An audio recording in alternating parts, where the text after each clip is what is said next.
ओम नमः शिवाय। ये शिव भगवान अनंत हैं और हर जगह समाये हुए हैं। जो खाली जगह है उसमें भी शिव हैं। पृथ्वी अपने स्थान पर घूम रही है, चंद्रमा इसके चारों ओर चक्कर लगा रहा है, सारे ग्रह नक्षत्र बड़ी दूरी से हैं, बहुत दूरी से हैं और अपनी अपनी कक्ष में वो सूर्य के चारों ओर परिक्रमा कर रहे हैं और बीच में जो जगह खाली है वो शिव है। और जब ये सारी सृष्टि समाप्त हो जाती है तो केवल शिव जब बचता है। आदि शंकराचार्य जी कहते हैं संसार मिथ्यात्व शिव आत्म तत्वम। तो शिव आत्म तत्व है जो हमारे हृदय के गुफा में विद्यमान है, हृदय रूपी गुफा में विद्यमान है। अरोरणियान महतो महियान आत्मा से जंतु निहतो गुहायाम। ये सूक्ष्म से सूक्ष्म और महान से महान है। आज वैज्ञानिक भाषा में इलेक्ट्रॉन, प्रोटॉन, न्यूट्रॉन को ब्रह्मा विष्णु महेश की तुलना की जा सकती है, लेकिन परमात्मा इससे भी सूक्ष्म है क्योंकि वो सब जगह समाया हुआ है। इतना सूक्ष्म नहीं होगा तो सब जगह समाया नहीं होगा। और जगत ये उसका खेल है, उसकी प्रतिच्छाया है।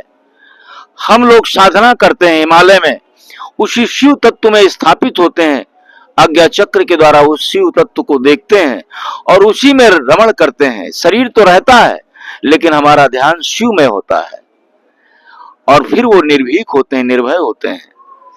ऐसे लोगों के चरणों में बैठने से मज्जई फल पेखी तत्काला काक हुई पिक बको मराला। कहते हैं संगम में गंगा यमुना सरस्वती पे स्नान करने से कौवा जो होता है वो कोयल की तरह मीठी वाणी बोलने लगता है और बगुला छल कपट को छोड़ करके हंस जैसा व्यवहार करने लगता, विवेकी हो जाता है। तो हम कुंभ में आए हैं, ऐसे बने मुद मंगल में संत समाजू जो जड़ जंगम तीर्थ राजू। कहते हैं ऐसे संत लोग चाहे जंगल में चाहे महल में या कहीं भी रहें, वो जहां भी रहेंगे वो तीर्थराज प्रयाग बन जाएगा, क्योंकि उनके पास वो शिव बन गए। शिव बन गए तो उनके पास गणेश जी भी हैं और शक्ति है, माता पार्वती भी हैं, वो स्वयं है, और उनके पुत्र कार्तिकेय हैं जो पराक्रमी हैं, जो दानवों से हमारी रक्षा करते हैं। तो शिव की भक्ति इसीलिए कल्याणकारी है। भगवान शिव की हम साधना करें, उनका चिंतन करें और संतों के चरणों में बैठें, उनका आशीर्वाद लें, तो हमारे जो विचार हैं, कुविचार हैं, हट जाएंगे और कुविचारों के हटने से हम स्वयं धीरे धीरे शिव तत्व की ओर आगे बढ़ेंगे। अपार संसार समुद्र मध्य मुरारी पादाम बुझ दीर्घ नौका। इस संसार सागर में, जो सागर है उसमें बड़े बड़े जीव जंतु हैं और बहुत सारी विपदाएं हैं। समुद्र के अंदर आप तैरेंगे तो संकट आ जाएंगे, तो ज्ञान रूपी आप कटार लेकर चलें। और शंकराचार्य जी भगवान कहते हैं कि आप भगवान श्री के चरण कमल पकड़ लें तो ये सबसे बड़ी नाव है और सहजता से इस संसार के सागर के भयानक समुद्र से आप बाहर उतर जाएंगे और आनंदित होंगे और परमात्मा में विलीन होकर मोक्ष प्राप्त करेंगे। परमात्मा में विलीन होने के लिए तो हमारा स्थूल शरीर है, जब ज्ञान जागृत होगा तो सूक्ष्म शरीर को अपने देखेंगे, 10 इंद्रिय 11वें मन को, और भी जब आपका तत्व जागृत हो जाएगा तो आप आज्ञा चक्र से अपने कारण शरीर को देखेंगे।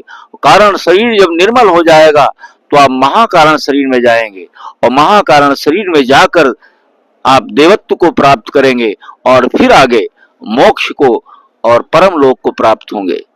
तो ये एक हमारी जीवन की गति है।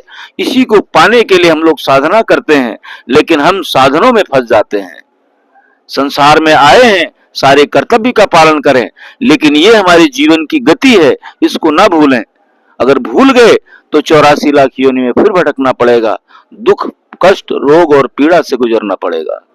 इसलिए संगम तीर्थ राज प्रयाग संगम से भगवान शिव जी के चरणों में ध्यान करते हुए मानवता के लिए एक संदेश है कि शिव आत्म तत्व को पकड़ करके इस जीवन यात्रा का शुभारंभ करें। आप कोई भी कार्य करें जीवन के इस कर्तव्य पालन के लिए, पारिवारिक के लिए, लेकिन शिव तत्व को, आत्म तत्व को पकड़े रहें और धीरे धीरे धीरे धीरे आप परम तत्व में पहुंच जाएंगे। ओम नमः शिवाय।